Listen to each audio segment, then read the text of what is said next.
Shuttershock. Dear John, I enjoyed your recent column about workers over 65 staying glued to their seats, as I am one of those workers at 68 years old.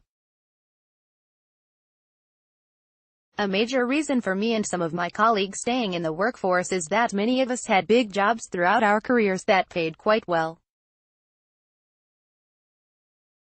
Through downsizing and continuous acquisitions and mergers, many of us were let go.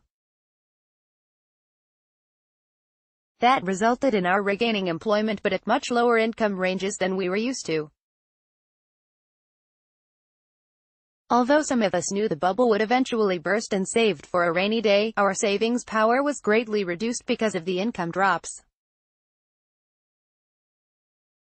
As a result, many boomers like myself are now working 3 days per week, not only because we want to stay busy and challenged, but also because of the extra income we bring in. This allows us to maintain a lifestyle we enjoyed during our peak years with some gentle downsizing. Thank you for the great job you do covering the employment market with an accurate, true vision of what is actually happening in the marketplace. Lo. Dear Lo, thanks for that view.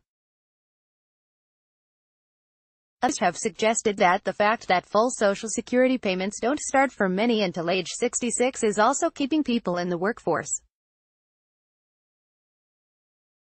And it could also be that people are lying to Labor Department surveyors when they say they are working. Nobody wants to tell a stranger that they are sitting at home watching TV all day long and not an active member of the working class. I have several friends who've retired, and they seem perfectly happy. Their financial advisors have told them how long their money will last, like that commercial on TV, and they figure the kids will at least inherit their house. If they live too long, that might not turn out to be a good plan. Dear Jean, so baby boomers are not leaving the workforce. Why? Because though educated, etc., we simply don't have the income to retire. Nor do we have the rich retirement others have gathered.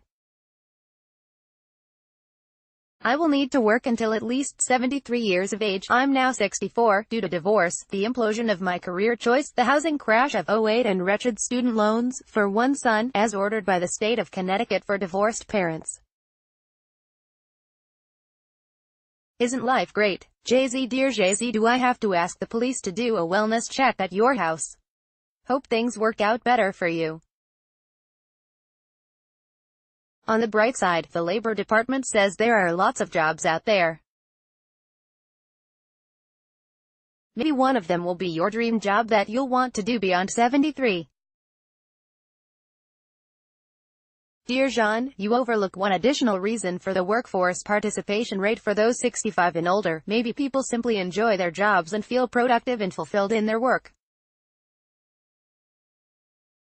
Though I am only 61 and work part-time, I enjoy tutoring at a college where I am around smart, highly motivated young people. Thus, I intend to continue this work as long as I am mentally and physically able. It's not work, it's actually invigorating. Also, many older people have few financial concerns, so we can do what we want to without regard for money. I typically earn 5 to 15 times my pay in annual investment income. I appreciate your insights on the topic, but you seem to be a bit jaded. DM. Dear DM. Okay, let's add likes to work as one of the reasons more people aren't retiring, so that younger people can take their positions in the workplace. Thanks for the input. Dear Jean, I have been retired 3 years, having left at 57. I think an additional reason for the delay in retiring is the cost of health care. I'm blessed to financially be able to retire, but my annual healthcare cost, Obamacare, still stings. I pay $14,000 a year. It is a high deductible and high copay plan. My sense is that not many can afford that type of cost. My wife does not work. She is 55. Our total healthcare cost is $24,000 a year. VS. Dear VS. Ouch. And let's say you are blessed to live another 30 years. That's $720,000 just for healthcare, and without accounting for inflation. Luckily, you can get on Medicare at a cheaper rate in just 8 years. The missus will have to wait 10.